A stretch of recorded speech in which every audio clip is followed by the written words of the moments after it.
All right, let's get it started, everybody. Welcome in. It's Pugs Moran. Hi, how are you? Welcome to the Rant, live from the Kelly Moore Memorial Studios here in the beautiful E Gallery in Dallas's fabulous Design District. We do this show every day, around about noon o'clock, somewhere in there. Hold on, let me get everything started here. Today's a 1:30 start. I apologize for that. Also, shorter than normal show. I know that sucks. Got to be out of here by 3. I got another meeting at 3 o'clock. I'm sorry, but it's Fridays. I told you a long time ago. Fridays were going to be a little bit different, so I do apologize. But thank you so much. God, I'm out of breath. I'm wearing my jacket still. I just ran in here. Do you like the new backdrop? I'm doing it's Christmassy. It's very festive. Oh, that's right. You know what? I forgot we can do this, can't we? Hold on. Let me see something. Hold on. Huh? Oh. I'm so bad under pressure. Here. Yeah, we can do this. Look.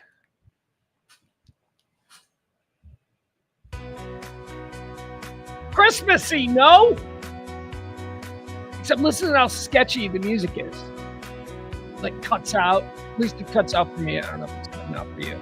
This is another fine restream innovation. They're now providing us with license-free AI-generated Christmas music. And it's terrible. All right, it's all terrible. Maybe later we'll sample more of their AI license-free music. They've got a New Year's category. Oh, hell, let's do it now. Because it can't be Old Lang Syne. There is no other New Year's song. Is there? It's Old Lang Syne, right? It's like, oh, for all acquaintance be forgot. Right? That's it. That's the only New Year's Eve song. Maybe Prince, right?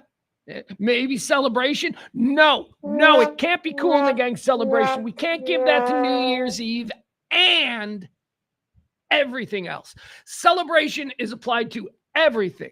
Parents' 50th wedding anniversary, celebrate good times. Come on, wedding, celebrate good times. Come on, graduate from high school, so it can't be New Year's as well.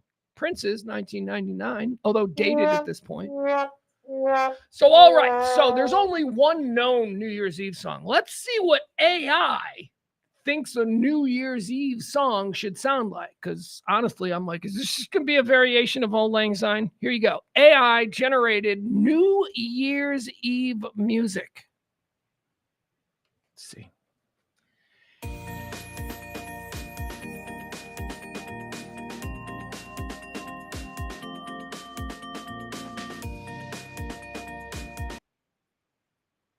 That is garbage. That sucks. That was just Christmas bells. We're not going to allow ourselves to get distracted. All right. Hi, everybody. The chat room is filling in. I know it's a later than usual start. What do we do here? We talk about current events, talk about all the day's news, the headlines, the trends, whatever it is that people are buzzing about. If you need to know a little something about the world that's happening today, you come here every day, and I try and give it to you. I perform as a stream of consciousness.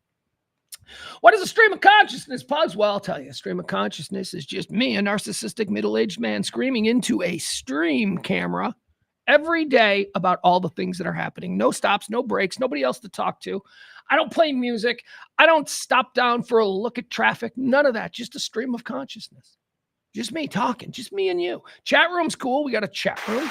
Sometimes I engage with the good folks in the chat room. The chat villagers, if you will. But you know, honestly, this is just, I start talking when I hit go and we end when we're done talking about this day.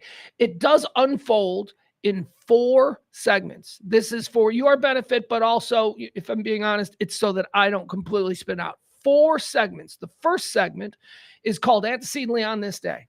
That's a look back at the history of this day. We talk about, cherry pick some things. I'm not going to talk about everything that happened on this day. Why? That would be insane. Besides, we're on a timer today. We're going to be out of here by 3.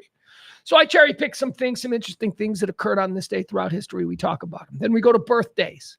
You know what that is. People's birthdays. Do we like them? and say happy birthday? Or do we just like, no, go kick rocks? We don't like you. Quarter three. Quarter three is the deads. These are people who died on this day. Again, notable quotables, historical figures, celebrities, whatever you have. They died on this day. We like to take a look at what we understand of their life and where they go. Did they ascend to heaven, or were they banished to the eternal damnation of hell fires? I don't know. So that's quarter three. Quarter four is hot topics, current events, trends, all the stuff that we talk about. Happy Friday the 13th. Before we get started, it's Friday the 13th.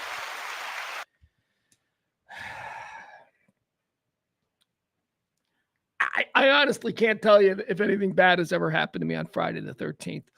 Oh, man. Oh, did I just tempt fate? Did I just tempt fate? Man, what do I got to do? What do I got to do now to balance out the bad mojo I may have just... Anyway, happy Friday the 13th to you. It's all a mindset. You don't have to be afraid about it. Just embrace Friday the 13th. It is weird, though. I saw it, when I'm pulling up the thing today and I'm putting together today's show, and I'm like, wow, what's today's date? And I'm like, Friday, December the 13th. What?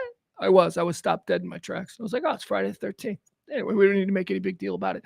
Let's get started with the show, though, because we are on a timer, and I got a lot of stuff that I want to get to, so let's get started. Welcome into the Rant. I am Pugs Moran. These are the Kelly Moore Memorial Studios. Merry Christmas. Season's greetings, happy holidays, whatever the hell makes you happy. I'm just spreading joy. Let's get started. It is the 12th day of December, year of our Lord, 2024, Friday the 13th. December 13th is the 348th day of the year. Fun fact, that means there's only 18 more days until the end of the year. So get those New Year's Eve plans started. All right, let's get in here with antecedently on this day. Let's talk about the events that have helped shape our understanding of what this day, December the 13th, has represented. We call it antecedently on this day. Maybe you call it this day in history or previously on December the 13th. On this day, well, excuse me. Hold on, I went to the wrong page. Here we go. Yeah, I don't need Facebook open. Does anybody need Facebook open? On this day, antecedently, in the year 1636, the Massachusetts Bay Colony organizes 3 militia regiments to defend the colony against the Pequot Indians. On this date, it is now considered the founding of the National Guard of the United States. What the hell are they doing these days? National Guard? What are you guys doing? We got drones. What's happening? What's going on? National Guard, Antecedently on this day, 1867, a Fenian bomb explodes in Clerkenwell. That's in England. Wow, there's a number of stuff here. Wow, I didn't even... a Fenian bomb explodes in Clerkenwell, London, killing 12 people and injuring 50. I'm a bit offended that Wikipedia, where I pulled this from, would use the word Fenian to describe my Irish brothers, my Irish Republican Army brothers. Actually, weren't they? The Fenians were the Irish Republic something. I don't know, whatever. It's a derogative term for an Irishman that only the British use. Although here in America, we have formed the Fenian Society, which is kind of like what sometimes is done with the N-word. People are like, why do black people say the N-word? Like that. So in the same context, the British called the Irish who were rebels Fenian scum, right? Fenian sort of took on negative connotations. But then in America, when America started to rise up, all of these Irish immigrants who were coal miners and just thugs. You ever heard of the Molly Maguires? Oh my God. Google search the Molly Maguires. Anyway, they embraced the term Fenian in much the same way like hip hop embraces the racially derogatory N-word. Anyway, there you have it. On this day, Fenian bomb explodes in Clerkenwell, killing 12 people and injuring 50. Antecedently on this day in 1972, Eugene Cernan and Harrison Schmidt. Eugene Cernan and Harrison Schmidt begin the third and final EVA. That's an extravehicular activity. The third and final EVA, or moonwalk, for you people that just barely pay attention. This was Apollo 17. This is the last people to do anything on the moon, and it happened on this day. The last people. What was this one? Was this the Dune Buggies? I think this was the Dune Buggies, or were the Dune Buggies 15? I don't know. I think this might have been the Dune Buggies on the moon. We see that. Last people on the moon. Antecedently on this day in 1972. Antecedently on this day in 1977, Air India Flight 216 crashes near Evansville Regional Airport, killing 29, including the University of Evansville basketball team, their entire support staff, a number of boosters. Holy cow. This happens a lot, man. You know, like famously, we had the soccer team that crashed in the Andes and they ate themselves. That's why they got a movie, because they ate themselves. But here in America, we've had a lot of these. A lot of college teams have been wiped out in like small plane crashes. Evansville never gets mentioned. And I remember Evansville, maybe because Indiana's right next to Illinois and I'm familiar with Evansville University and I remember this one. But then they go and make a movie about Marshall. What was so special about Marshall that Evansville doesn't get the love for? I don't know. Anyway, it was on this day. Terrible thing. On this day, 1977, Indiana Air Flight 216 crashes outside Evansville Regional Airport, killing the entire Evansville University basketball team. Antecedently on this day in 2002, the European Union enlarged. This is the day that the European Union decided to open their Thanksgiving dinner table to the sketchy-ass cousins. You know, if you think of the European family, right? The European family is Germany, the Netherlands, England, Ireland, Scotland, France, Spain, maybe Italy. You know, that's pretty much it. That's the European family. But they got a bunch of sketchy-ass cousins, the trash cousins. And it was on this day in 2002, the European Union expanded and invited the trash cousins in. Cyprus, the Czech Republic, Estonia, Hungary, Latvia, Lithuania, Malta, Poland, Slovakia, and Slovenia. All the sketchy-ass, trash European cousins came into the European Union on this day in 2002. On this day in 2003, we got Saddam. This is the day we got Saddam. Operation Red Dawn. Former Iraqi President Saddam Hussein is captured near his hometown of Tikrit. What do we remember about the takedown of Saddam Hussein?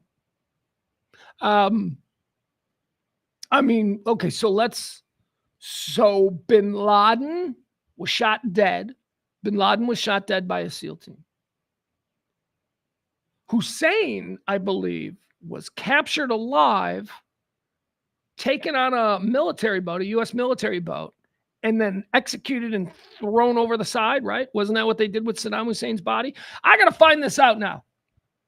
What do we do with Saddam Hussein's body on this day? We did something really that I was like, that don't seem civilized. And then people were like, well, but we didn't need to make his place of death. Oh, no, was it Osama bin Laden who they threw over the side? Maybe it was Osama bin Laden, because I could see how radical Islamist freaks would turn the site of Osama bin Laden's death and burial into some sort of terror epicenter.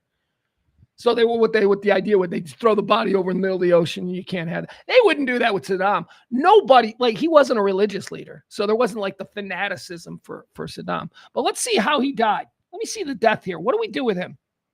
I know he was executed. There was no big trial that went on for months. Personal life and philanthropy, honors and awards, political and culture. Really? You don't have death? Early rise to power, vice president, 2001. Okay, let's go to this one. Nah, you know what? I don't care. Whatever. He's gone. Why are we even thinking about Saddam Hussein? I was on this day in 2003. Okay, what do you say we move on to quarter two? Let's do some birthdays. Talk about people celebrating birthdays on this day. Let's decide whether or not we wish them a happy birthday or, like I say, get out of here, you jerk. Born on this day. Oh, my God. Happy birthday right out of the box. This poor guy. We talked about him yesterday. I probably never talked about this guy before on this show in the 3 years that we've been doing it every day. But here we go. 2 days in a row. Happy birthday, Dick Van Dyke. Talked about Dick Van Dyke, born on this day in 1925. Yesterday, we talked about him. He almost died. Remember in the Malibu fires? just the other day. They swept down. They took his house. I guess the guest house caught fire, but the rest, I don't know. I don't know what the update is on Dick Van Dyke's house. But it was reported, and Dick Van Dyke is talking and giving interviews. He was crawling up his driveway trying to evacuate his house when neighbors saw him, picked him up, whisked him off to safety. Dick Van Dyke lives to celebrate his 99th birthday today. 99 years old, Dick Van Dyke. Born on this day in 1948, Jeff Baxter. You guys know who Jeff Baxter is? Jeff Baxter's awesome. He's known by a better name, but people know Jeff Baxter probably better as Skunk. He's Skunk Baxter. Come on, guys. You guys know who Skunk Baxter is. Look at him. Doobie Brothers, taking it to the street. Taking it to... He's Doobie Brothers, Steely Dan. I'll tell you something. This dude has like one of the coolest... Here, we'll get rid of that. There you go. Yeah, we don't... That's him. This guy has one of the coolest... You want to talk about one of them dudes? One of the key criteria for falling into the category that I've created called them dudes. Your Steve McQueen's, your Lee Marvin's. Who else is a them dude? Chris Christopherson is a them dude. Paul Newman is a them dude. You know, them dudes. We even got a chick. We even got a chick in the them dudes. Who's that chick? That chick who was, I keep forgetting her name. Oh my God. What was her name? Come on. You know, you're inside my head. It's that chick who was an actress and she was gorgeous, but she also created Wi-Fi. She also invented like guided missiles. Why can't I think? Because you're old. That's why. Because I'm old. Anyway, Jeff Skunk Baxter of the Doobie Brothers of Steely Dan. He's one of them dudes. And he's got one of the coolest opening paragraphs of a Wikipedia page that you could have. Are you ready for this? All right, here you go. Jeff Skunk Baxter. Jeffrey Allen Skunk Baxter, born December 13th, 1948. Happy birthday, Skunk. Is an American guitarist known for his stints in iconic rock bands Steely Dan and the Doobie Brothers during the 1970s. Also with the band Spirit. More recently, he has worked as a defense consultant and advised U.S. members of Congress on missile defense. He was inducted into the Rock and Roll Hall of Fame as a member of the Doobie Brothers in 2020. That takes kind of a crazy right turn, doesn't it? Yeah, Skunk Baxter is one of the world's most respected nuclear missile analysts. He has had clearance for multiple White Houses. He has worked, he has ran congressional committees as an expert. And this is a dude who's like, you know, the stoner dude from the Doobie Brothers with the skunk hair and the big mustache. And he's sitting in the Oval Office with presidents going, nah, you can't put missiles there. That's who that dude is. That dude's all over the place. Interestingly enough, you know how he became an expert? Self-taught, totally self-taught, no degrees, no nothing. He didn't go to college for missiles. He was already, by the late 1970s, a rock star, and he was living the rock star life, and he lived in Malibu. And he's also a friendly guy, and he became friends with his next-door neighbor in Malibu. And his next-door neighbor was like a rocket scientist at like General Dynamics or something. So Skunk Baxter and the neighbor started hanging out on the back porch as the Malibu waves crashed on, getting high and talking about crazy shit.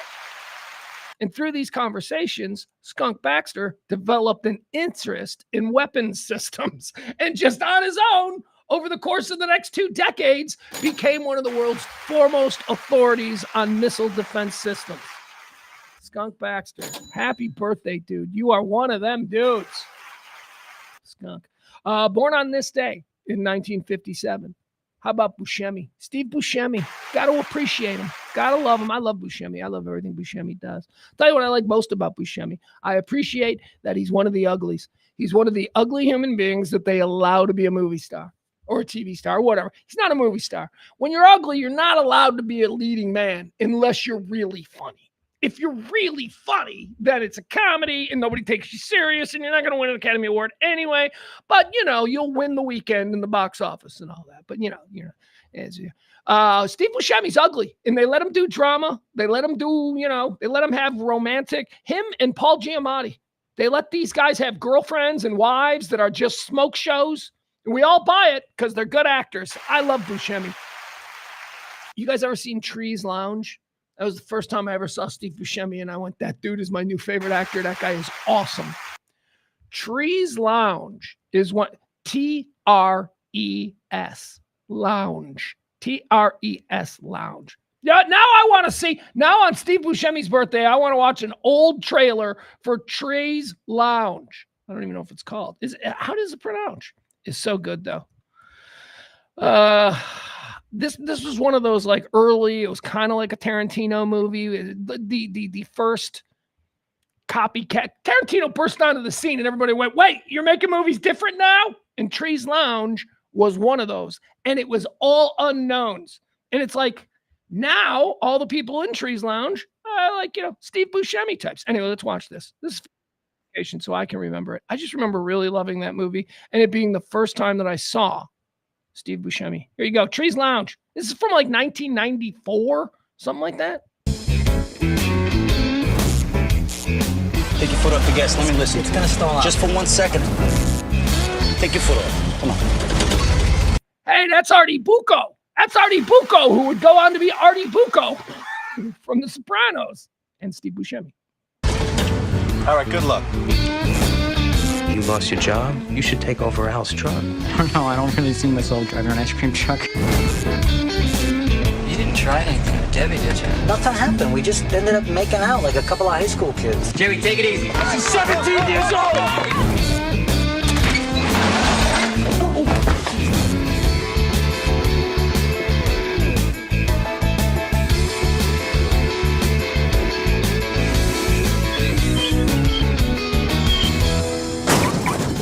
Salute Tibuti. George, yeah. Haven't seen you since the wedding. Yeah, the wedding, yeah. He wasn't at our wedding, George. I think that was Christopher Moltisanti. Was that Michael Imperioli? Did you ever kill anybody? What kind of an asshole question is that? I bet you that I could drink 2 big glasses of beer. Yeah. Before you could drink 1 little. If I win, Yeah. I get to take you home. If you win, you go home with me. What kind of deal is that, It's a good deal. It's a good deal for me.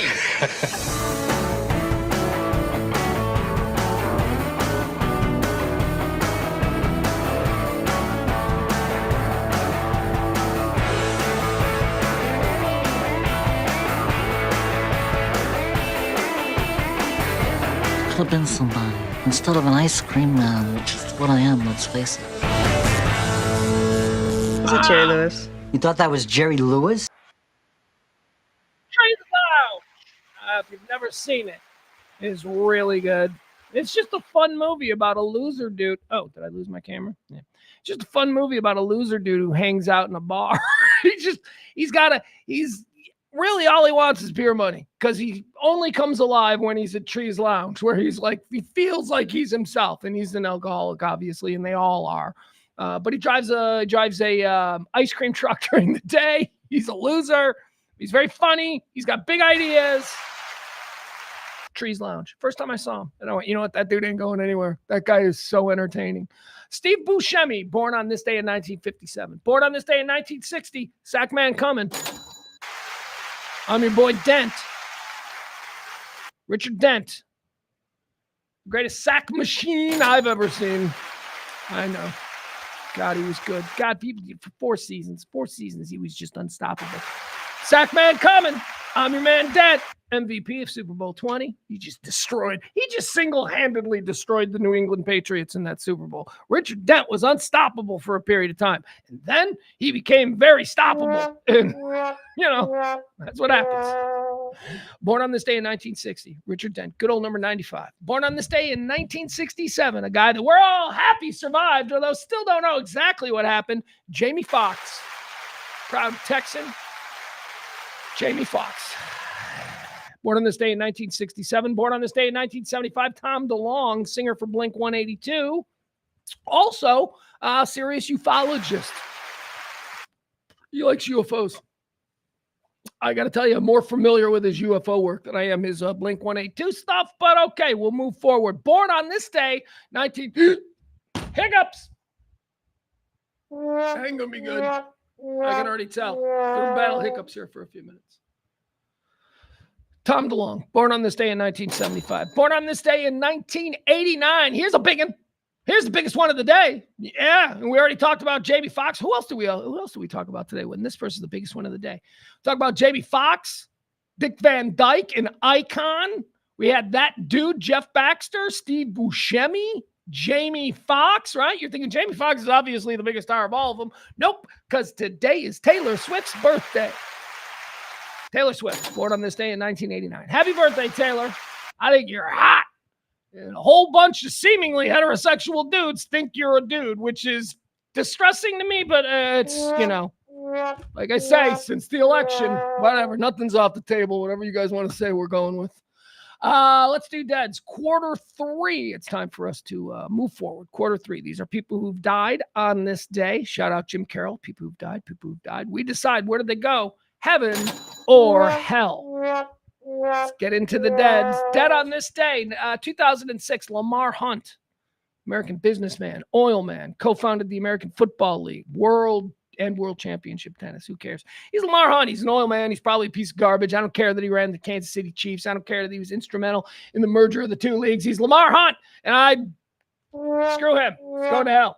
You don't get to be a billionaire and then go to heaven. You just don't. I just don't see Jesus being down with that.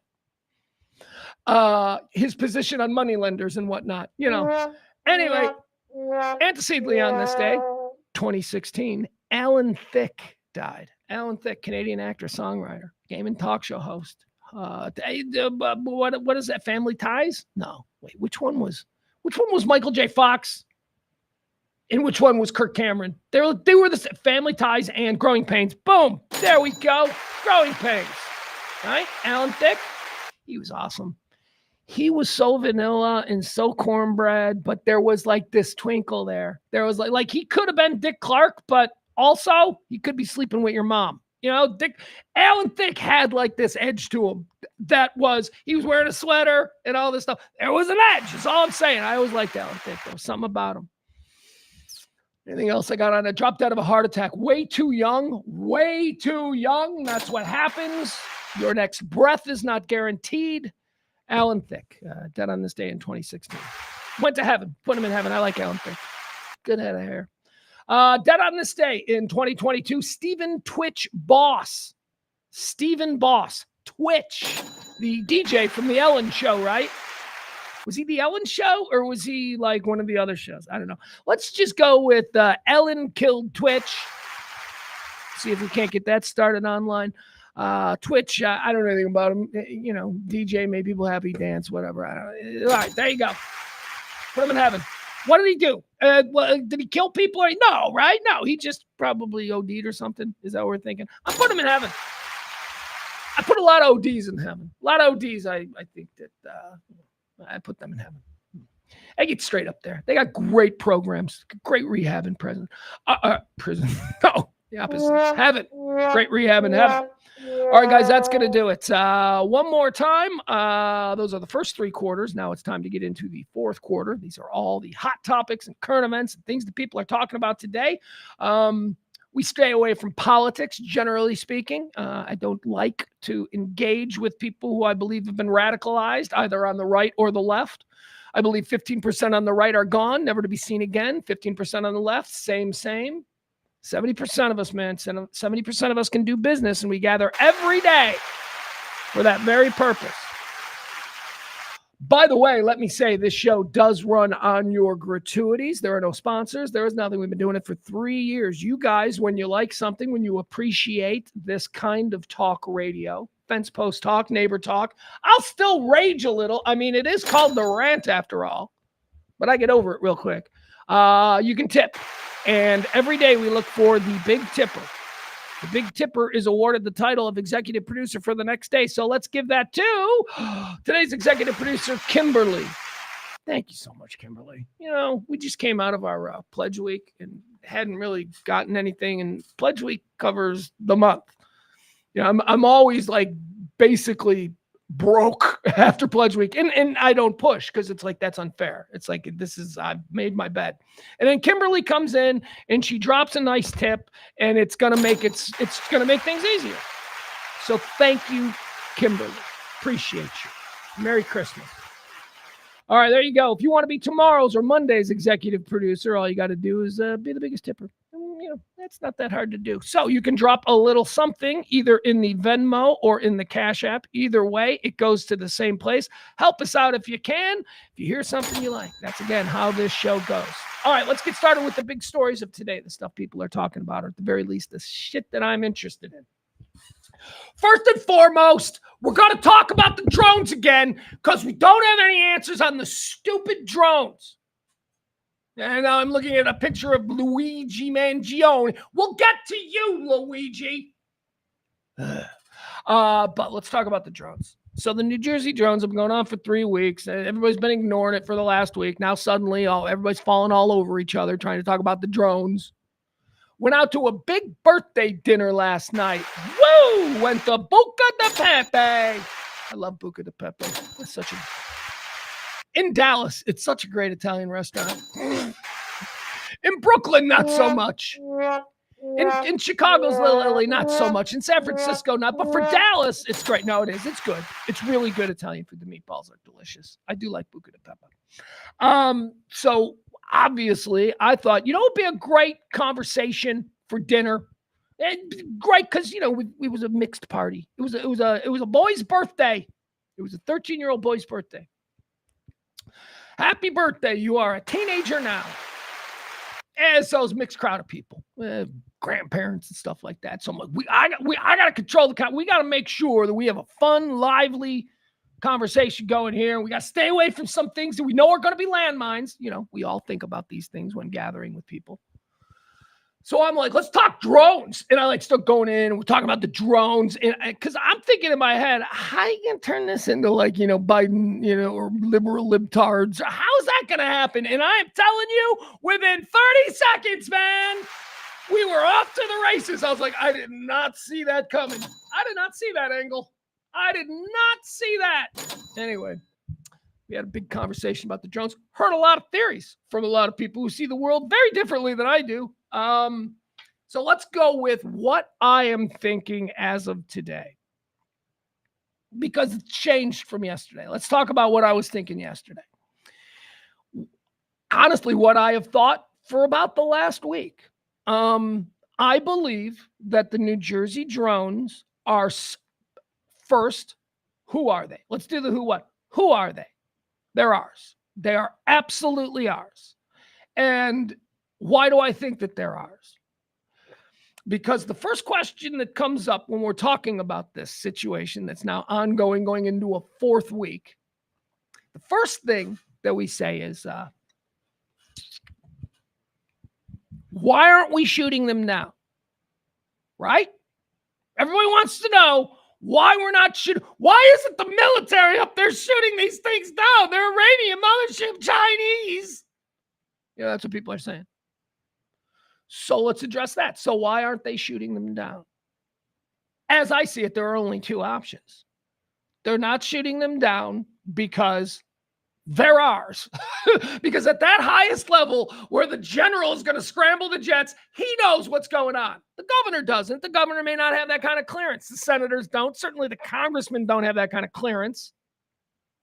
So that's option 1. They're ours. There's some high-level Department of Defense, brand new technology. They're going to unveil it shortly, a couple of months or something. They're ramping up towards the end of testing. They're starting to take them out over people. This is how we have UFO events. I'll give you an event. You think, Pugs, that doesn't happen? Yeah, it does, and I'll tell you why. I'm a UFO guy, right? I love the whole UFO thing.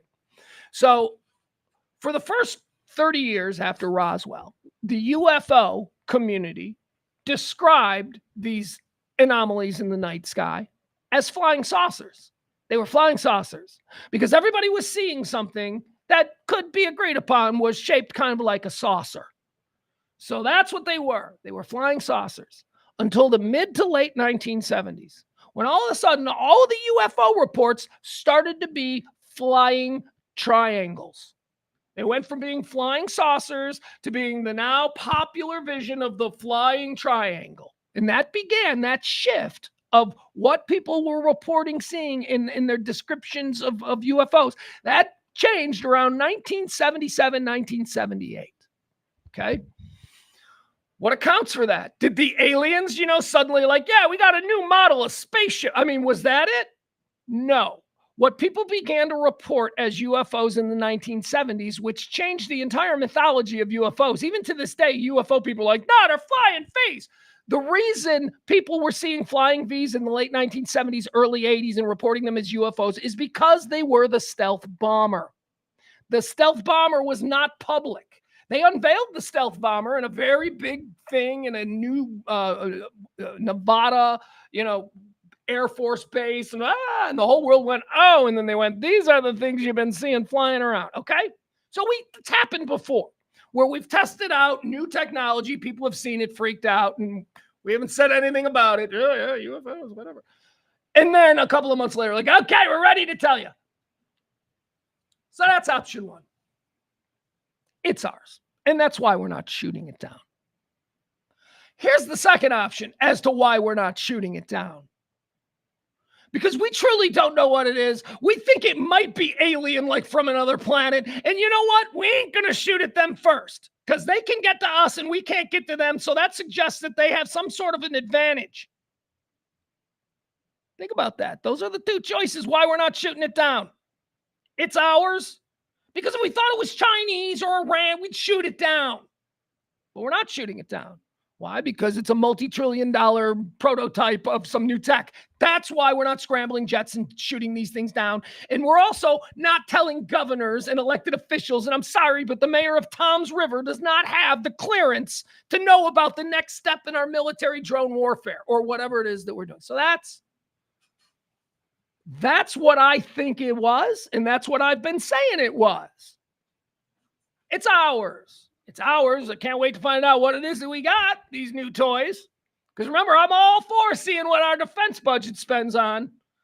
Because I made my peace with the fact that we're a nation of poorly educated and unhealthy folks in exchange for having the world's most kick-ass military toys. So I'm excited to see what we got. Not necessarily happy about that decision, but it was made by people much older than me. I was a child. So here we are with the world's greatest and coolest defense. And that's what I think this is. And that's why they're not blowing it down. And I chose to believe that one because the alternative that they're space aliens and we're afraid is a whole nother can of worms for us to deal with. Now, I said that I've had a kind of change of feeling on this in the last 24 hours. And here's why. I want to show you, and I'll explain what my change is at the end. But now let's segue into what our White House, to be honest with you, is saying about it. What is the very top of our pecking order gonna say to the people of New Jersey to calm them down? All right. So John Kirby, former Admiral, he doesn't wear the uniform anymore because he's retired, but retired Admiral John Kirby, who is the chief Pentagon spokesperson, came out yesterday at the White House to address this. So why is that important? Typically, the White House spokesperson is Cara Jean-Pierre right now. She comes out and she speaks for the White House. What she says is the opinion of the White House, and we know this because she speaks in front of the White House logo, the White House branding. Well, they brought John Kirby over from the Pentagon yesterday, and they put him in the Brady press room, and they put him in front of that podium that said White House, which means, and this is how it works which means he is in that moment speaking for the White House, not in his capacity as the Pentagon spokesperson. Otherwise, he'd be at the Pentagon and he'd have the Pentagon branding. He is at the White House speaking for the White House as an admiral in the Pentagon. So let's listen to what John Kirby, speaking for the White House, had to say about all this. Here we go. This is yesterday, John Kirby at the White House. I'm not aware that we have U.S. government produced imagery ourselves, but as I said in my opening statement, we have certainly done thorough analysis of the existing imagery. Like from people's cell phones that we're seeing. Basically, with what you're looking at, how can you credibly tell people that there is no public safety threat, there's no national security threat, that there's no reason to believe that a foreign government is involved? Because the analysis thus far, in an investigation that is ongoing, has not revealed any national security or malicious intent or criminal activity But, Jackie, I would remind you, we're at the beginning here, not the end. There's a lot more work to be done, and we're working closely with state and local authorities to gain more information. I would argue that we're moving pretty well here with a sense of energy to try to figure out what we can do to learn more. He would argue that we're moving well with a sense of energy. Let me tell you what pisses me off about this exchange. First of all, this journalist is incredible. This journalist is doing I don't know who she is. She's doing exactly what she's supposed to be doing. Truth to power. That's what it's called. He is power. She is speaking truth to power. What she is doing in this moment, and maybe not just yet, but she will with her follow-up. She will begin to speak in the voice and in the serious tone of the resident of New Jersey who's concerned. She will begin to ask him questions that are obviously on their behalf with the seriousness that I think they deserve and that they want. He does not meet her tone. He should be better at this. He should see the way he's very glib. He's very dismissive about her speaking for the people of New Jersey. And it's just word salad. He brought up a good point about this guy. He said, you can't get twisted on that. That's what he was sent out there to do. They said to him, you can't tell him anything.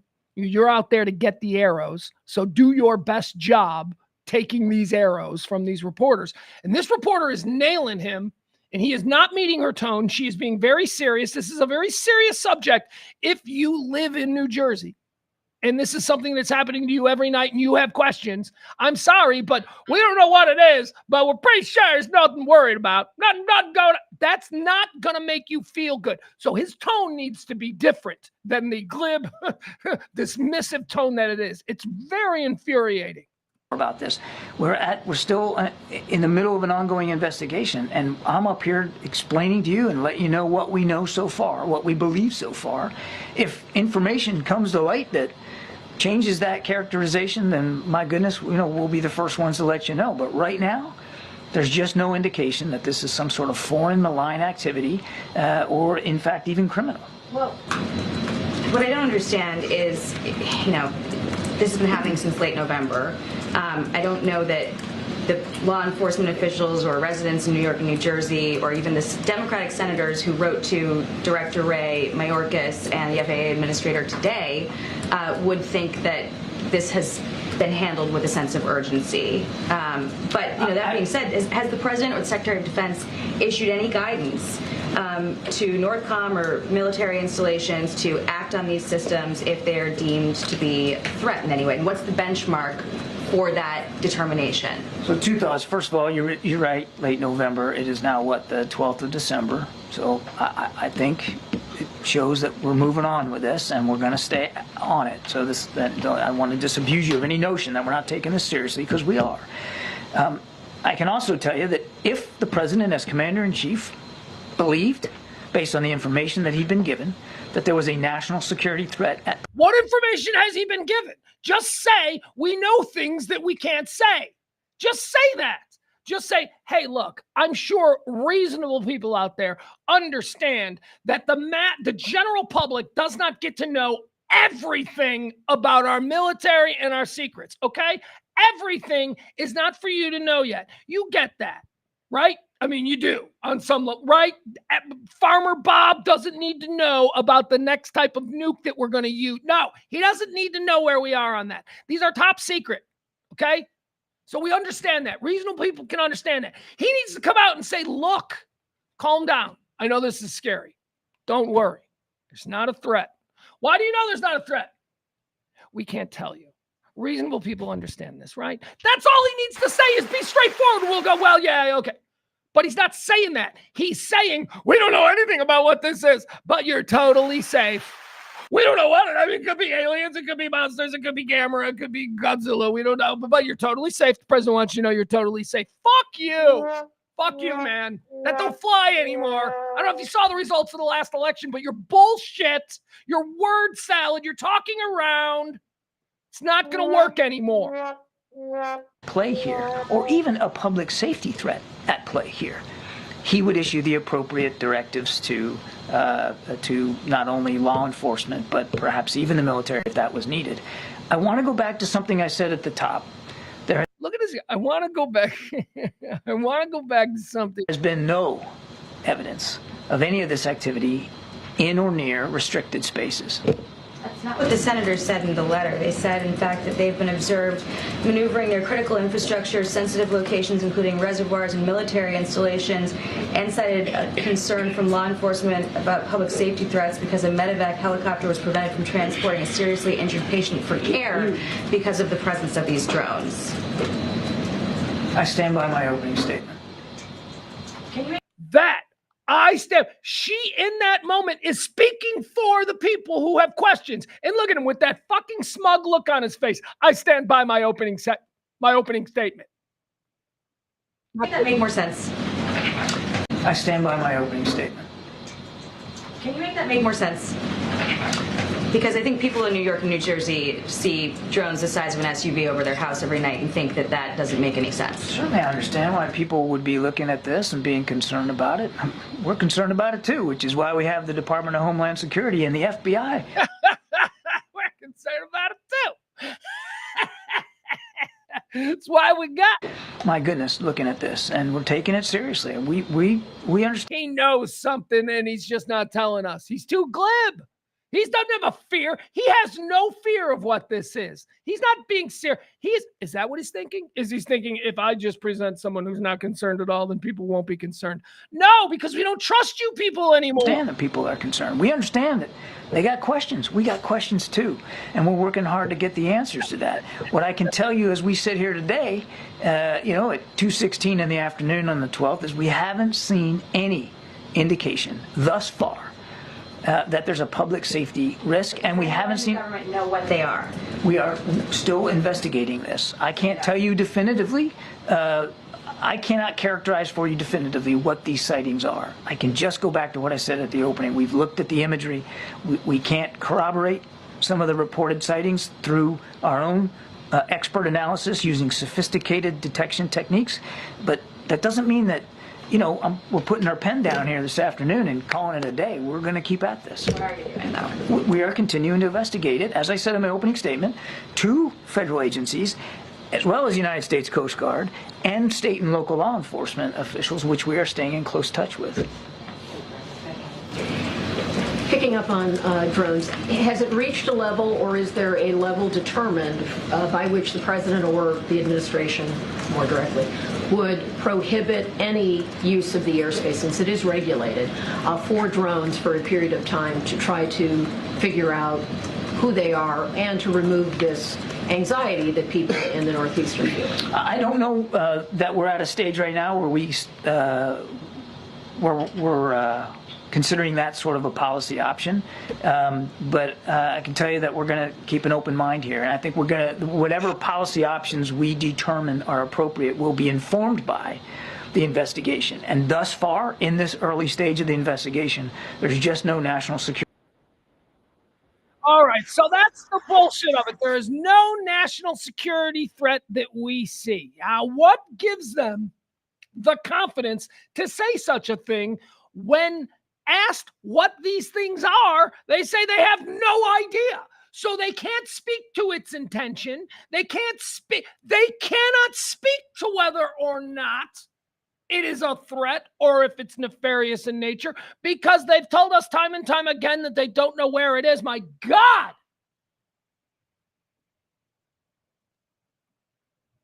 So why is it that he's so confident, speaking so absurdly to educated people? It's because I think he knows something. He knows something he ain't telling us. He ain't scared. He knows it's ours. That's how he knows definitively, because it's not a threat, because it's ours. But this ain't working, man. They got to come up with a better way. All right, so what do I think now?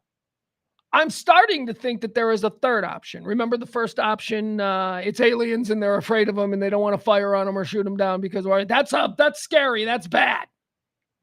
And then the second option is that it's ours. It said it's ours. And the third option, which now sounds like maybe it's on the table, is that maybe it is something from a foreign government and our defense is just that bad. We are hamstrung by our inability to fire at things because, well, there's commercial airliners, and you know what? That's a suburban area, and the shrapnel will come down and ruin someone's shed. What if that falls in somebody's new swimming pool after we shoot down that terrorist invasion? Are these really the things that are hamstringing our defense? That we're afraid to engage because what if we're wrong? Well, what if we're wrong, and what if we're wrong in a different way? That we should engage, and then we should say, fuck that town that's going to get burned. Because whoever these invaders are, from whatever country they are, whatever they're doing, they might take out New York City or Washington. So let's shoot them down now over, excuse me, Tom's River, Bergen County, whatever. I don't understand. This is really confounding. So here, I want to play this for you. This is really interesting. This goes back a few weeks. Remember, this didn't become a news story until just this week, really. It was a news story online, and us UFO nerds and stuff were involved with it from the very beginning. But I stopped following it like after the first reports, the first mass reports, which I'm going to play a piece of audio for you from that day, the night of the first reports. I lost interest in it because it was clear to me that they weren't UFOs and that they were just drones. And I'm like, this is probably something. Probably something that we understand is what I mean. So I lost interest in it. Wasn't a UFO to me. It was just So here, let me show you this. Here's what this is. Activity okay, you know, here, I don't want to play it just yet. But what this is this is ATC, air traffic control conversations, okay? On the first night of the mass drone sightings. So what we're going to hear here in this tape are all of the pilots that are flying into New Jersey, Newark, or JFK, or we're going to hear a whole bunch of pilots talking about this initial drone invasion. This is some pretty good stuff. Listen, check it out. Hold on, let me find it. There it is. No, we're not seeing anything. I had another one. Is there any military activity out straight ahead of us? No, we're not seeing anything. I had another one report at like 30,000 feet in the Eugene area. We're not sure what it is. Yeah, there's lots moving out there. 1596, yeah, they're looking into it. We're seeing 3 or 4 targets. You know, they're all altitudes, up and down. It's pretty crazy. There was some at 30 probably. I mean, they're shooting away up. We'd say maybe up to the 50s, it looks like.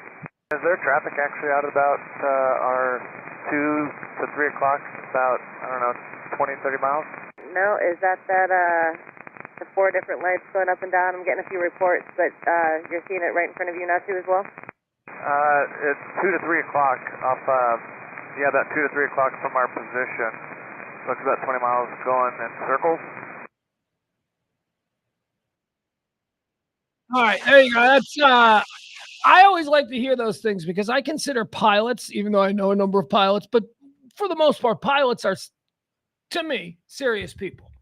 Like, and pilots don't like to report seeing weird things because those are the kinds of things that get you grounded. Those are the kinds of things that make you go see a company therapist. And then that therapist says, he shouldn't be flying. He's, so when pilots, I'm always interested when pilots are willing to go on record over the open air traffic control channels and talk about these things. So, that's interesting.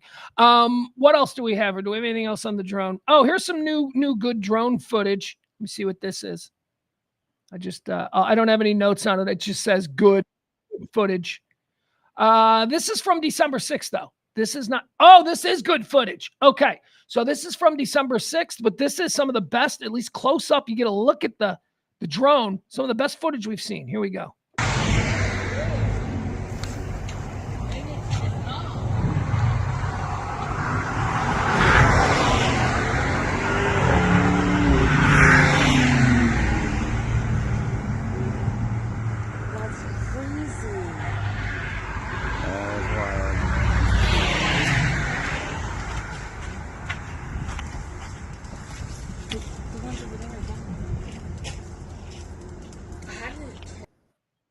All right, there you go. That's pretty good. We get a good look at it, at least. A lot of them just look like lights in the sky. That we can see is obviously a drone. It looks like a quad kind of propelled sort of deal.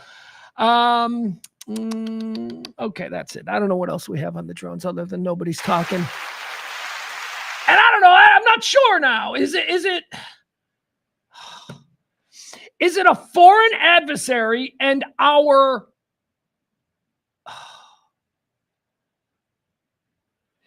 fear of blowing up a suburb in New Jersey? Is it, honestly, can someone just invade us now and we won't really fight them until they get to like where? Indiana? We're going to let them have like the first, because we're not sure. We got to find out. We're not going to fire any missiles over Ohio or Pennsylvania. What is blow them the fuck out of the sky, man.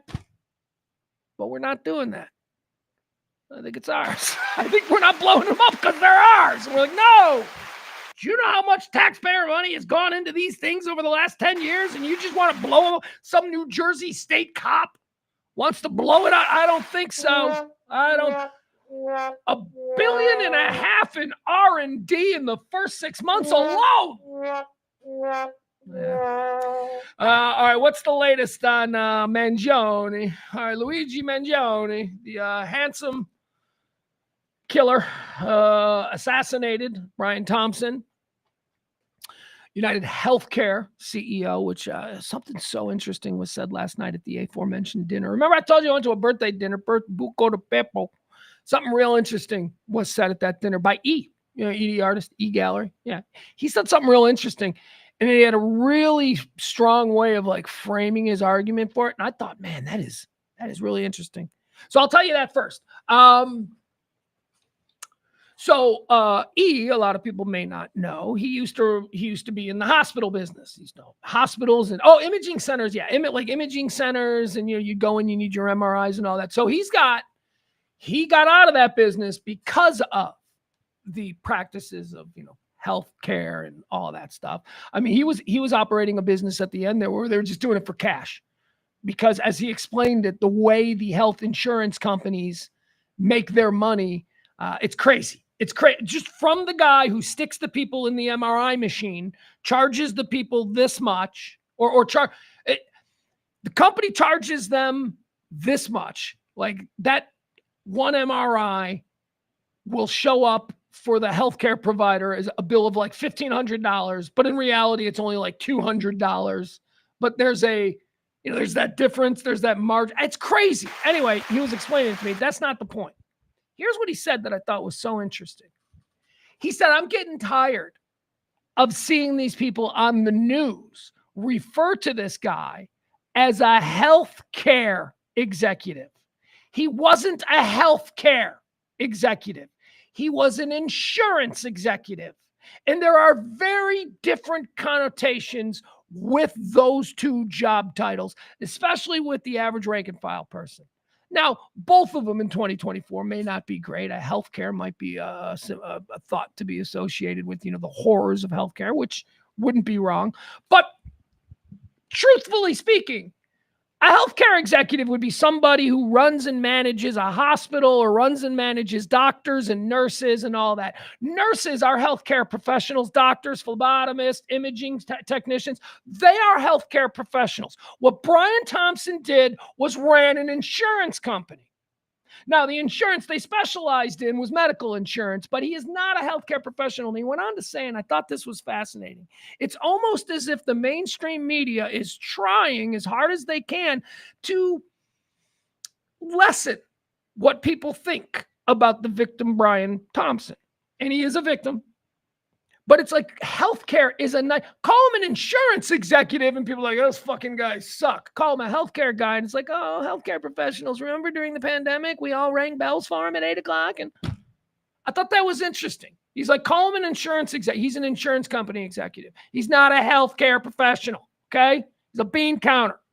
It's not. Anyway, I thought that was interesting. The other good thing that's going on is Mangione. Turns out he wasn't even a member of United Healthcare. But don't be stupid. It's not like, see, it couldn't be because he was in pain and couldn't get treatment. He wasn't even a member of United Healthcare. This motherfucker is playing 3D chess. Okay, this guy's a genius.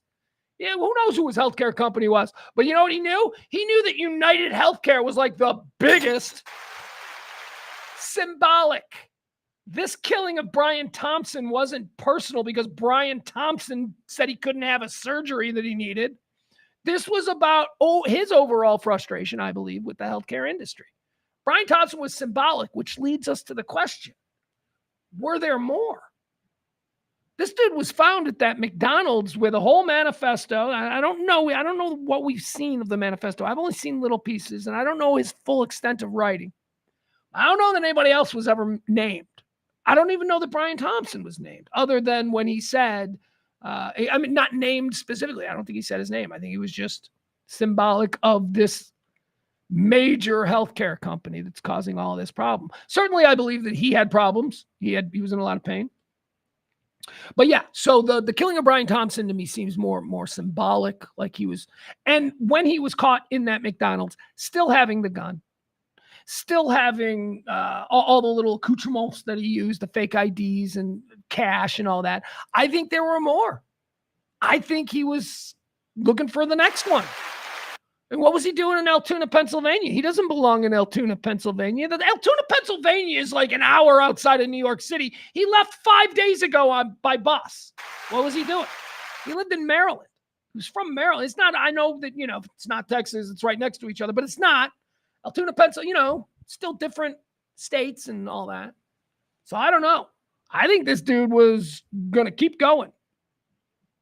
And I think he's got like I say, he's playing 3D chess. I think that he had contingencies for everything. I think that him being caught isn't the end all be all that you would think. No, I think this is just now he's got a contingency. He's like, okay, I get caught. I'm going to represent myself. I'm going to turn this entire hearing into a referendum on the American public's feelings about the healthcare system. And I think this kid is smart enough to do it. He's not a lunatic. He's a genius. He's a valedictorian. Get this. Gillian High School, where he went to, the private boys exclusive school, is the 5th best high school in America. And he was the valedictorian. $40,000 a year it costs to go to the school. Then he goes to a Penn, Ivy League, and gets multiple advanced degrees. Now, I think this dude's got a plan for everything. I mean, ultimately, he may see himself as a sacrificial lamb, but he wants the conversation to be had. And if he has to stand trial and face spending the rest of his life in prison, it seems like he might just be wacky enough. He doesn't want to live his life in pain anyway. That could be a motivator. He's like, my life is over. My quality of life is done. My back is so screwed up. And look, as someone who has a bad back, not to that extent, but I can tell you a bad back is the worst. He's 26 years old. Talking about how he hadn't been able to have sex in years since the back injury. That's got to be frustrating to a super handsome 26-year-old guy. Anyway, News Nation is doing some crazy stuff. Dallas's own, my girl, Ashley Banfield. I've partied with Ashley. Ashley Banfield went out to the prison where they're keeping him. Rikers Island, is it? Or no, or is he not at Rikers? I don't know where he is. She did like an interview with a whole bunch of prisoners that were there, but she didn't do it from inside the prison. She did it from outside, and all the prisoners were in the windows, and she's like shouting things to them, and they're yelling things back. Crazy. You guys aren't watching News Nation. You are missing out. News Nation is doing some fun news coverage. Anyway, that's it. Luigi Mangione. I'm sure we'll have more on him on Monday. Let's get into this. This is good. This is meaty. Yesterday, I told you about Trump Jr., little Donnie Jr., and Kimberly Guilfoyle, right? Kimberly Guilfoyle, the Fox News lady. Kimberly Guilfoyle. Oh, God, is she a bad look. And as I said yesterday, she was gorgeous. She was gorgeous. She was with Gavin Newsom. I bet that kills Don Jr. I bet it killed Don Jr. that his fiance, Kimberly Guilfoyle, was so much hotter when he was with his archenemy, Gavin Newsom. She was hot. When Kimberly Guilfoyle was a liberal, she was young and hot and a lawyer and married to the first lady of San Francisco. And then they got divorced, and she's, I don't know, she ended up over at Fox News. And then she played the whole Fox News game, and she became that. And then, she started to age, and she went crazy with the plastic surgery. But hey, before she went absolutely nutty with the plastic surgery, she was still looking okay about 2-3 years ago, 4 years ago, 5 years ago. Do you know that she's been with Trump Jr. for 6 years? Kimberly Guilfoyle and Trump Jr. have been together for 6 years. When he first got her, she was still holding together all right. But then she just went on this crazy plastic surgery thing where she looks awful.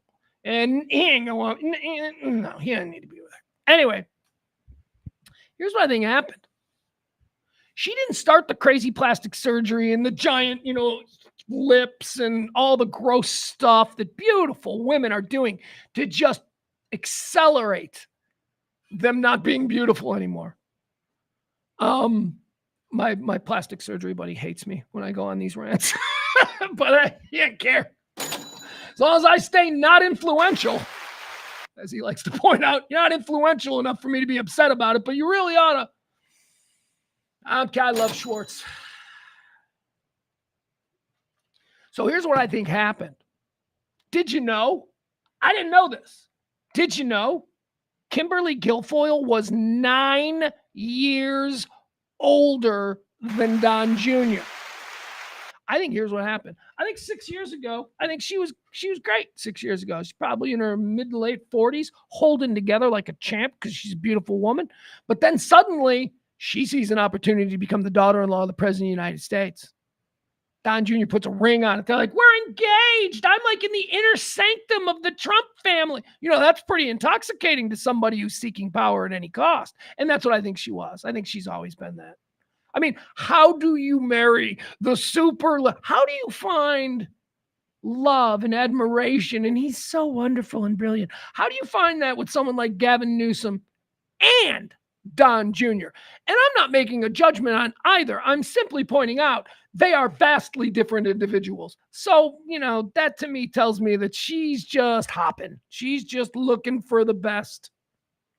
So she's 9 years older. She's finding herself. She's engaged. She's all excited. 9 years older, though. And let me tell you something.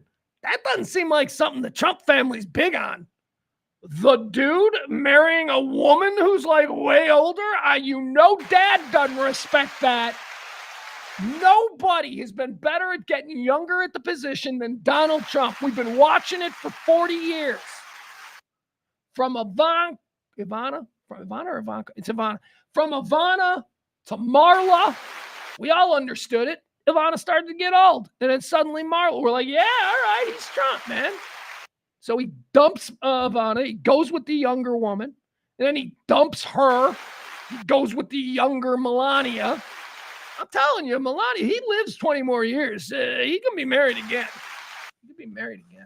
Anyway, my point is this. Dad don't respect Don Jr.'s chick game because he's like, son, what the hell? She's 9 years older than you. You're going to marry that? So I think there were problems because of the age difference in the beginning. So Don Jr. slips the ring on, engagement ring, let's get married. And then it's been like 6 years or 5 years or 4 years or whatever it is. But in that time, I think Kimberly Guilfoyle went, oh, he's going to dump me. I got to do something. And that's how she went nuts on plastic surgery. I think it's because of the age difference with Don Jr. I think the plastic surgery turned out to be an absolute train wreck. She looks gross. She looks horrifying. She looks like a Disney witch. Okay? I'm not even kidding. She's gross. Used to be so beautiful. So she's gross. And she does all of this stuff with the plastic surgery. And now Don's like, yeah, we just won re-election. Sorry, baby. So now she's kicked to the curb, but she's also probably the type that would talk. I'm going to tell everybody these people are horrible. Because that's kind of what she seems like the type. She did it to Gavin. She was probably going to turn on them. So what do? They send her to Greece. They make her the ambassador to Greece. I love that. That is so Trump family. It's the best. That's how you do it. All right, so now comes this story. Trump Jr. didn't like Kimberly Guilfoyle's style. Family, and that means dad, family is happy to see her go. Here's the new one, though. Here's the new one. Okay, so this makes really good sense. This tells me that I think there might be some truth to that headline, that Don Jr. did not like her style, right? Okay, so Don Jr. didn't like her style. Kimberly Guilfoyle. And he's dumped her now for a much younger woman. I'm sure that's just a coincidence. This one ain't 9 years older. This one's like 15 years younger, okay? But Don Jr. dumped Kimberly Guilfoyle for this woman. I'm about to show you her. And yeah, it is a totally different style. That's for sure. Here it is. Here's the new lady on the arm of Don Jr. She's a hippie. Look at her, like almost no makeup. Her hair is just like a natural cut. She's wearing like, what is that? What is she wearing?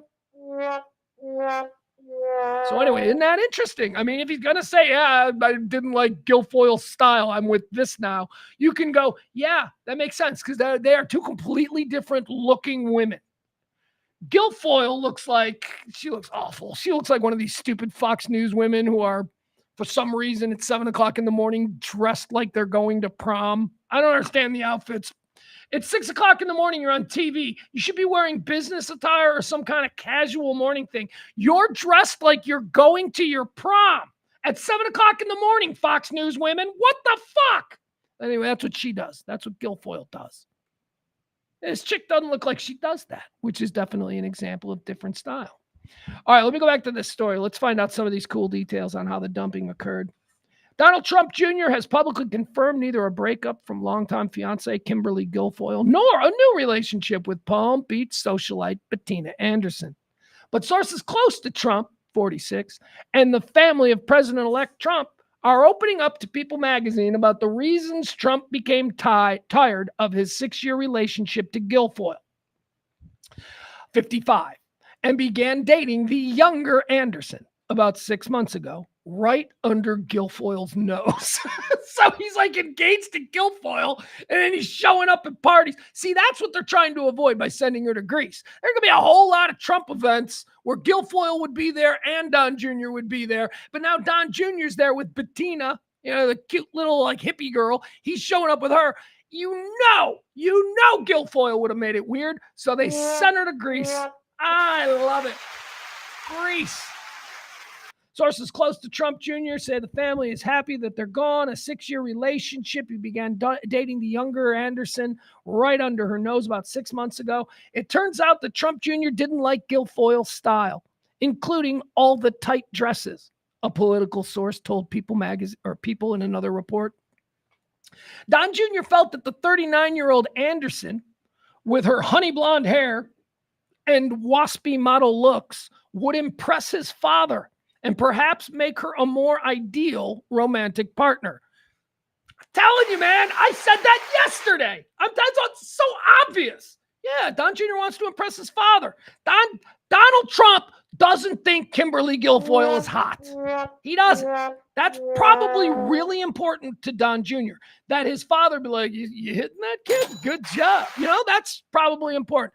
I am certain just understanding who Trump is as a dude and how he relates to people. He takes little shots, little jabs. He fucks with people. That's his thing. I am certain that the father-son relationship over the past few years has included Donald Trump saying shit about Kimberly Guilfoyle to Don Jr. That's an ugly shot, Junior. Of course, not as ugly as your fiance. And then everybody laughs. So like, ha, ha, ha, ha, or whatever. But I'm sure Don Jr.'s like, I got to get a hot chick that my dad wants to fuck. That's what I got to do. It's the only way that I can win his respect. This is such a great story. Also, the Trump family members got tired of Guilfoyle's attention-seeking ways and are happy that the former Fox News host will be leaving their immediate sphere to take a job as Trump's new ambassador to Greece. All right, there you go. One of them says, an unnamed member of the Trump family. Let's go, Tiffany. Let's say it's Tiffany. I'm going to say Tiffany said this. Although this is Don Jr. has always wanted to look good in his father's eyes. And quoting here, Kim, speaking of Kimberly Guilfoyle, it's another family member, Kim is not a nice person and always wants the limelight. So, there you go. There you go. I love it. Fuck, that's so great. Daddy, my girlfriend is going to make things weird. What if I send her to Greece? That's so great. That's the best.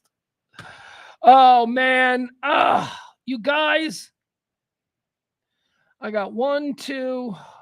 Oh, my God. I got to jump off, guys. I got to do a 3 o'clock meeting. I got other things I want to talk about.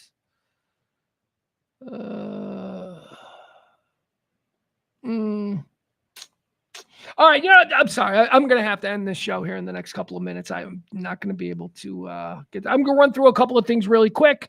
A new study is revealing that that religious people, okay, Christians, actually we'll call Christians. New study has revealed that Christians are more charitable than non-Christians. Except Christians are only more charitable than non-Christians when it comes to directly donating to other Christian causes. When it comes to donating to everything and helping everybody in a much wider thing, non-Christians are bigger givers than Christians by 20-1, unless we're talking about Christian charities. Like if it's a Christian charity, the Christians will give to that, but not anything else. Thought that was interesting. Another new study says that Coca-Cola, every can of Coca-Cola that you drink, be it Diet Coke, Coke Zero, Coca-Cola, whatever it is, every can of Coca-Cola that you drink takes 12 minutes off your life. 12 minutes. This study is what I like to call bullshit. Here's why. Coca-Cola takes 12 minutes off of my entire life while I was being taught not to smoke. Cigarettes are only 6 minutes. So it's better to smoke cigarettes than it is to drink Coca-Cola. That's what we're learning. Fuck, get out of here. 12 minutes. Every can of soda. YouTube TV. How many of you got YouTube TV? It's about to go up in price. It's going to get real expensive, YouTube TV. There you go. $10. Going up $10 if you got YouTube TV. Kennedy family, they hate RFK Jr. They don't like him. They're like, they got Joseph, what's his name? Ichabod. Let's call him Ichabod Schlossberg. Schlossberg is his real last name, but Ichabod, I don't know what his first name is. I don't know. Ichabod, let's call him Ichabod Schlossberg. Better known as JFK, President John Fitzgerald Kennedy, better known as his grandson. Okay, so Kennedy's grandson, Kennedy's direct grandson, maternal, but his daughter anyway. It's Caroline's son, not JFK Jr. JFK Jr. had no kids. But Caroline Kennedy, the daughter of President Kennedy, he had a son, and it's this Ichabod Schlossberg guy. He doesn't like Uncle Bobby. He has sort of become the guy that is most highly profiled for the younger people. Like he's bringing the Kennedy family to Instagram. You know what I mean? He's very popular on Instagram and TikTok. Jack, oh my God. His name is Jack Schlossberg. Seriously? He's named after his grandfather, the president, Jack Kennedy. His name is Jack Schlossberg. Why couldn't I think of that? Ichabod. The hell's wrong with me? Anyway, he called RFK Jr. a Russian asset. He went on his Twitter or whatever, and he's like, yeah, just so y'all know, my uncle is totally a Russian asset. It's just fun. That's all right. There we go. Guys, there are two really big stories that I really wanted to get into, but both of them I'm going to spend 20 minutes on. So we're going to do it on Monday, okay? We're going to do both of these stories on Monday. I got to carry these over. I can't keep going today. I got a very important 3 o'clock with people coming in here. So please, I hope you understand. But here's what's coming up on Monday. And it was supposed to be done today. So get familiar with it and let's mix it up. I'm going to talk about some very new information. It was first given to me by our friend in the chat room, Hugh. Hugh Morris sent this to me. I've since been able to find some other things that are just fucking nuts about the entire Hana Kobayashi missing person situation. We've been covering this for a couple of weeks. Hana Kobayashi, the girl from Hawaii, she was flying to New York to visit her aunt. They had a layover in Los Angeles. She got off the flight in Los Angeles and disappeared. Father came running to Los Angeles to help find her. He's freaking out. Father ends up killing himself because he thinks his daughter's missing. Daughter shows up in Mexico. She's like, I just couldn't, you guys. This fucking bitch. All right, so we know a whole lot more about her now. And she is awful. So we'll get into that on Monday. Look at us. We went from hoping for the best for Hana Kobayashi, and quite frankly, now I'm like, whatever, man. I hope she falls in with a cartel crowd while she's down there. She sucks. All right, we'll find out more about her because all kinds of details now that, interestingly enough, nobody uncovered when we were looking for. This is all after we find, well, she's been found. This is all after we find out that she's safe and sound. Now, suddenly we learn all of this stuff. I was worried for her. I talked about her just about every day for about 2 weeks. We mentioned her at least once, or we touched on the story and I gave updates. Monday, you'll get my full rant. You can see how passionate I am about this. Oh, don't worry. It's not going to dissipate over the weekend. And the other thing that I wanted to talk about, that I wanted to get into, that is, it's not breaking today, but it is a big story today, and I'm not seeing it being reported anywhere, but I really want to get into this because once again, right side of history. I used to wear proudly back in the day when this whole early days of Pugs and Kelly here on 105.3. I remember one of the things that I did was I went online and I ordered a bunch of Duke lacrosse gear. I ordered a bunch of Duke lacrosse gear. You know why? Because you remember the Duke lacrosse rape case from the very beginning. I was like, I get it. These guys are rich Duke D-bag lacrosse players. They probably suck. But I didn't believe that story from the beginning. I believed that Nifong, you remember Nifong, the district attorney, who, by the way, has since been disbarred. Remember Nifong was bringing these charges. These kids are horrible. And he tried to drum it into a race thing because he wanted to be governor. Remember that? Maybe not. I do. But I remember taking a lot of shit from people like, they're obviously rapists. They raped that poor woman. I'm like, no, man. We did not do an investigation here, and the dude that's leading the prosecution is an obvious criminal. That's Mike Nifong. Well, there's breaking news on that. The stripper, Crystal Mangum, the stripper who was raped and, essentially sought out to destroy the lives of 3 white Duke lacrosse boys by calling them rapists and saying she was gang raped and all that. Yeah, she went on a podcast a couple of days ago and said she made the whole thing up. I made it up. I was having a bad day. Made it all up. She did a podcast, fun fact, about former Duke lacrosse accuser, Crystal Mangum. She did the podcast from her jail cell because she's doing life in prison because she murdered people in 2013. Oh, yeah. No, I got more on this. We'll do that on Monday. I got real thoughts. What an awful, awful story. I don't think I ever had any kind of resolution to that. I've just been carrying around with me. There's somebody out there who thinks that I support rapists. And I'm like, because of this thing. Because I was like, these guys didn't do it. I'm telling you, this whole thing just seems wrong. Remember my partner, Kelly? It's like, I can't believe you're taking that position. I mean, I think it's just obvious. I'm like, this doesn't smell right. I kept saying that. This doesn't smell right. So we'll do that on Monday. All right, folks. Thank you once again. Our executive producer of today's show, the incredible, the generous. Thank you so much. You really did help me out, man. Kimberly was today's executive producer. If you would like to be Monday's executive producer, and I can tell you Monday's going to be a big show. You got 2 stories right there that I'm going to rant on. You can drop a Venmo or a Cash App, and you can help this kind of talk radio continue. I got to get out of here.